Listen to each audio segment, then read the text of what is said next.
Hello, Saturday afternoon, almost Saturday evening. I will make a quick video. You saw my 1022. You haven't seen my scope yet, so here's my scope. Now, the scope is a fall wintertime camouflage. The rifle is a fall summertime camouflage.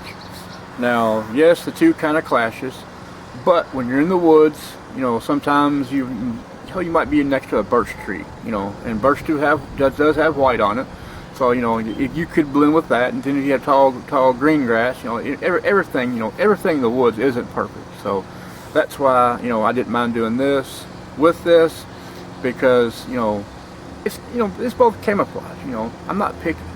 You know, some guys have to have, some are like mossy oak and real tree with real tree and everything like that. You know, I like kind of breaking things apart and making things more odd. So yeah, this right here, $50 for the scope. It's a great scope. It's kind of overkill for a 1022, but nevertheless, it's a great scope. I gave $250 for the rifle, $50 for this. You know, $300. You know, I'll have months and months and months of enjoyment with this. And plus, 22 is cheap as hell compared to like other larger calibers. And on top of that, you can go in the woods with 200 round bricks of ammo, and you can spend a good portion of the day just plinking. But this is going to be my hunting gun and my plinking gun, and if things get really bad, it'll be one of my house protecting guns. But you know, what more could you ask for? You know, they're great to shoot. They're fun to shoot. You don't need ear protection. Hell, when you shoot this thing, it barely sounds like a firecracker. So, you know, of course, I'm not going to say you don't need earplugs, because, you know, depending on the person, and especially for young kids, you know, earplugs are great. Teaches them, you know, ahead of time. But for me, this here, you know, why would you need earplugs? But, you know, that's just me.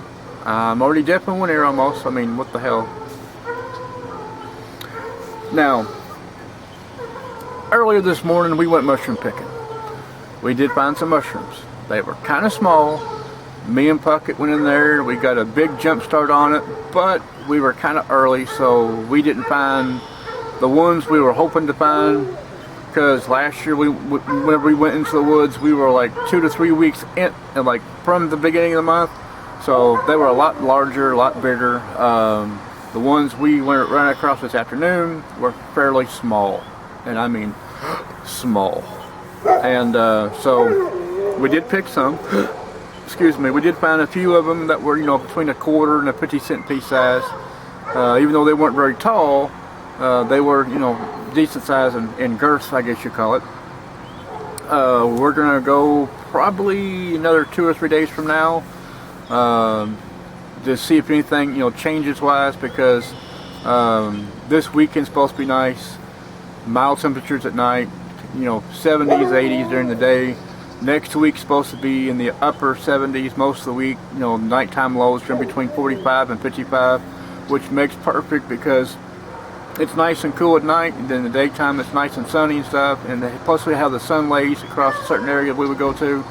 You know, it's gonna be perfect. So, knock on wood, everything goes to plan. And if everything doesn't go to plan, I will be in the woods without him picking.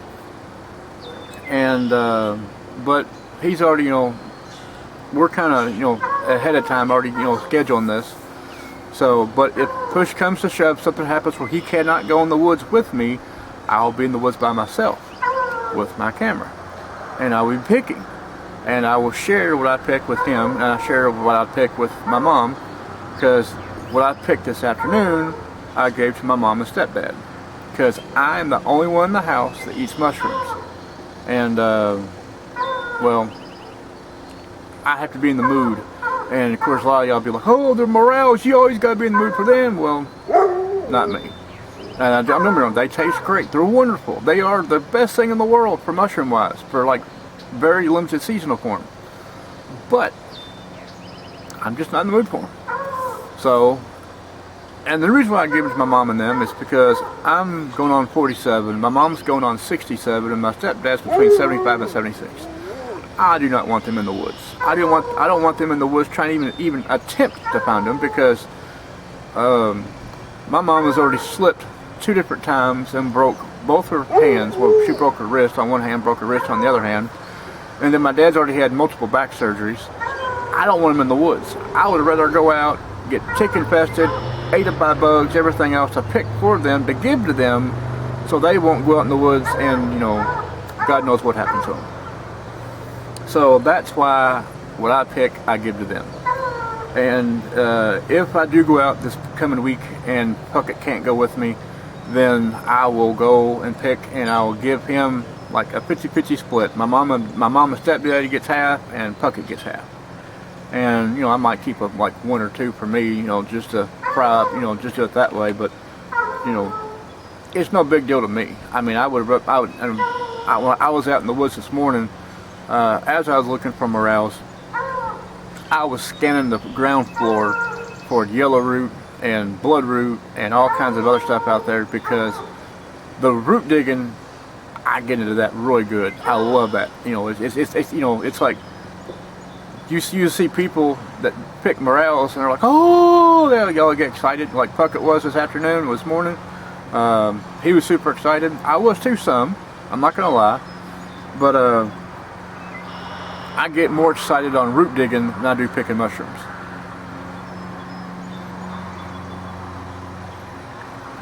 So, with all that being said, that is my excitement, you know. And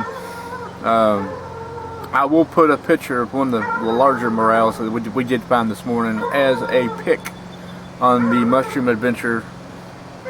And as far as this video goes, you know, this is like a follow-up, and also after I was filming this morning, when the couple came up to us that saw us out there picking mushrooms, because they knew what we were doing. And after that video, I did record a couple others off and on, but it was so much walking around and not finding anything, I decided not to, you know, even worry about posting it on YouTube. Of course, yeah, you got to see us walking through the woods and tromping around and digging, you know, moving stuff around trying to find them. But it was like, to me, I call it dead content, because there wasn't enough excitement for me in the video for me to post it, and for you to be sitting there going, okay, I'm watching you walk through the woods, you know, kicking trees or kicking dirt. Where's mushrooms? So that's why I'm not going to post it. Now, in the second video parts of it, as I refer to, when I was out there, it was the adult version of an Easter egg hunt. And, you know, kids love Easter egg hunts because they get little plastic eggs with money and candy and everything else. Well, this is the adult version of it, because, you know, you get to pick mushrooms that are wild, and they're extremely hard to find. And not everybody can go out and pick mushrooms, because, I mean, look at Kentucky, for example. There's a friend of mine, her parents live in eastern Kentucky. Her dad has found one mushroom, in the area they live in. And it makes my area look like Nebraska. And of course, my area, you know, we got hills and stuff like that, but compared my area to where she lives at, it's like comparing apples and oranges. You know, there's no comparison. But they have a huge amount of ginseng. They have a huge amount of bloodroot. They have a huge amount of ramps. Bloodroot. I mean, not bloodroot. Yellow root. I mean, they got slippery elm. I mean, over there is a root digger's dream, beyond a dream. And, you know, anything that you can get like bark-wise and root-wise, where she lives at, it's a dreamland. I mean, you couldn't ask for a better place. But for some reason, this year, morels are to be found. But over here, me and Puck, we found, I want to say, even like little bitty ones. We found some that are like that small. I mean, just barely sticking out of the ground. On average, we probably found 30 to 40 of them on the ground. We picked maybe 15 total, maybe 20. But a lot of the ones we found, we didn't pick because they're just too small. And we don't want to pick them when they're itty bitty, because we want them to get, you know, some oomph into them before we pick them. And that's why my videos out there picking for like the second, third part of the videos, it just wasn't the, I mean, the content was there. I mean, we found mushrooms. I zoomed in on them and stuff like that, but they're itty bitty, and that's why I'm not going to post it. I think one of my segments was like 30 minutes long, and I found maybe in 30 minutes like 3 of them that were about the size of that. And that's why, and like I said, that's why I'm not going to post it. Now, hopefully, when I go back out there again, things will be different. They'll expand a little more, grow some more. But hell, within 48 hours, a little bitty mushroom that big can be that big, as long as there's no interference and stuff like that. But that's the difference, how much they can grow in that short amount of time. So that's why in two to 3 days we're gonna go back out again. And if he can't go out, like I said, I'm gonna go by myself. I'm gonna do some picking, take the video camera, see if everything changes, and you know, everything should be hunky-dory, and you know, I can do all kinds of other things. Now, we've been picking on Montez. Montez basically has been wanting to go mushrooming for a long time. I had posted on Facebook a few days beforehand, I'm going in the woods this coming Saturday, I'm going to go hunting, and I left it at that. And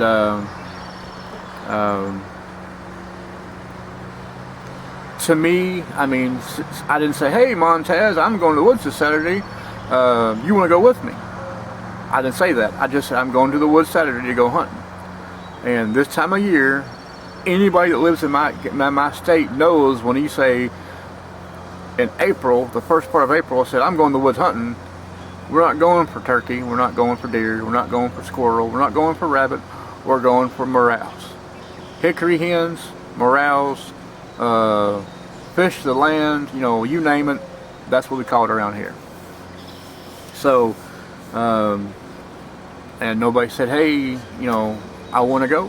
Nobody said, hey, you know, what time are you going to leave? Only person that said anything was me and Puckett, because we've been talking back and forth, because this is our little honey spot, and it's in town, it's on public land.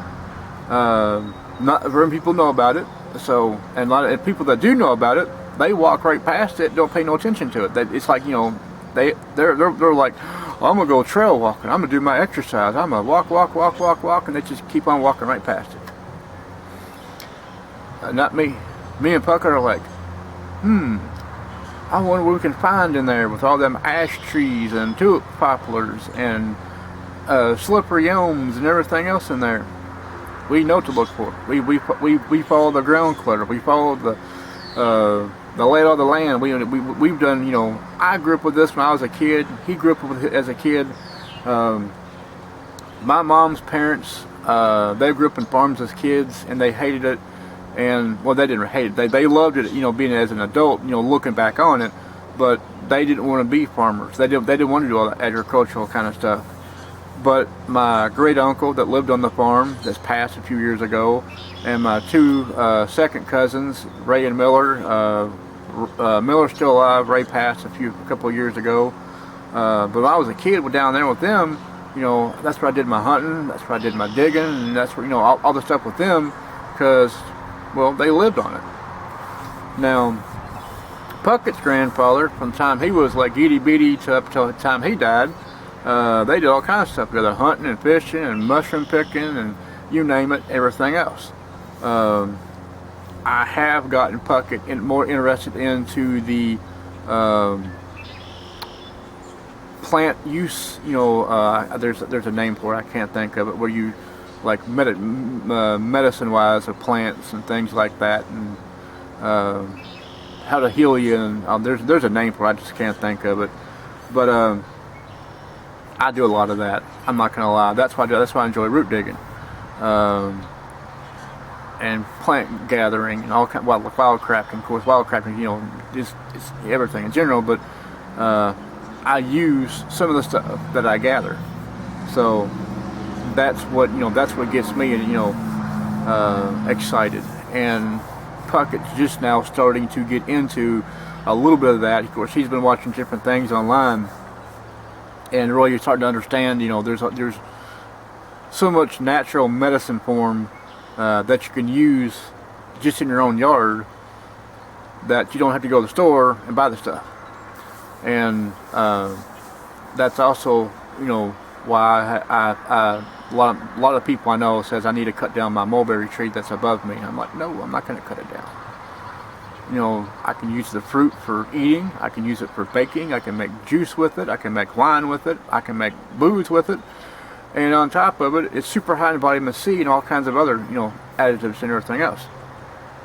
And that's why I have blueberry plants, and that's why I have blackberry plants on my property, and that's why I have all kinds of other things that I have on here, because, you know, yeah, it's fruit and it's good for you, but, you know, there's more to it than just fruit. So with all that being said, this is going to be a quick video. It's probably, I don't know, it's already been probably 10 or 15 minutes, but to me it's quick. Because if you've been watching me, I love talking. I love social gatherings.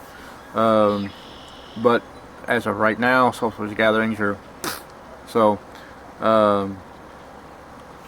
But hopefully in the near future, we can all get together and, like I used to in the summertime, and have people over. Now, I'm still going to have people over in the summertime, a few select people, and we're going to sit around and shoot shit, and I'm going to have a swimming pool out here eventually, and, you know, all this other stuff is going to be fixed and done, and we'll be happy-go-lucky. So, you know, of course we won't have the turnout like I used to have, like 15, 20, 30 people. We'll have like 10 people like the government says we want us to, and we'll be, you know, we'll have our distances and stuff like that. But everything said and done, I just got to take one small baby step at a time. Like the old saying goes, you got to crawl before you can walk. So I'm crawling, and but yeah, I mean, it's going to be great. You know, I can't wait. It's going to be extremely fun. I just got a new neighbor over here. He's a carpenter, more like a construction person. It's great because I can utilize him. I can get him to help me do some stuff around here, and I'll pay him for it, you know. But hopefully it won't cost me as much as it would, say, for having to go online and say, hey, I need such and such over here to help build me this. But on the other hand, I have a friend of mine that's in Meade County, and I done talked to him months before all this crap took place, and he's going to come over here and he's going to dig out some post holes for me, because a couple weeks ago I tore my rotator cuff somewhat, and I mean, there's days it doesn't hurt, but there's other days I pick something up, I can just feel it right through here, like it's like you're taking a butter knife or a screwdriver and just stabbing it about right here and just pushing in, as it feels like. So I'm going to have him dig me some post holes. I might have to go buy me another trailer. Hopefully I don't have to, but if push comes to shove, I will. And I can go down 62, which is the state highway in my area. And there's a fella down between me and Lebanon Junction, and he sells he sells kiln dried, and he sells fresh cedar plank boards, 4x4 posts, all kinds of stuff. And his prices are fairly cheap for what it is. And I'm gonna get me probably 8 4x4 10-foot long cedar posts that have been kiln dried. And then once I get the post, after he digs me the holes, I can put my post in, and then get some other like 2x4 shaped cedar like boards, and I can frame my roof with cedar, and then I'm enclose the whole outside of it in cedar, so that I can have me a complete cedar minus the roof. It's just going to be probably sheet metal. But the whole 4 walls and the posts and the plank form, everything is going to be done in cedar. And I'm going to have me a complete cedar smokehouse. Yeah. So this spring and summer, when me and Puckett and maybe the kids go out and we do some fishing, we get some fish we want to keep, we can bring them home, we can fillet them perfectly, put them in the racks in the smokehouse, throw some hickory or cherry or apple wood inside there, and smoke the fish inside the smokehouse I have. And the reason why I want to use cedar is because you see all the time, you go like Walmart or places that sell grill accessories, they got the cedar planks of wood that you put your fish on that you stick on the grill. Well, I'm going to have a complete cedar smokehouse. I won't need the little plank, the whole thing will be cedar. Plus then I'll have the smoke inside there along with the cedar and the smoke, and it's going to be perfect. So that's my idea. Yeah, like Pinky and the Brain. But anyway, I guess I'm gonna get off here. I gotta go inside and do some cooks. Oh, the wife's cooking roll-lodding for tomorrow night's dinner, and I'm gonna go inside the house and I'm gonna fix some, like, I don't knock off Subway. You know, I got the stuff in the house to fix it. Why not? You know, why go buy something if I can make it here? But anyway, I'm done. I'll quit talking. I'll shut up. Y'all have a great Saturday. Great Saturday evening. Saturday's almost over with. And like I said, 2 to 3 days from now, going back in the woods again. We'll have to wait and see how everything goes. Knock on wood. Y'all make sure your feet hit the ground every day. Do some praying, because it can't help you none. I mean, it can't hurt you none. Can't help you. But yeah, just do what you gotta do. Keep the virus down. I'm getting masks here soon, so I'll be out in public wearing a mask. And I got rubber gloves already, surgical gloves. I use them all the time.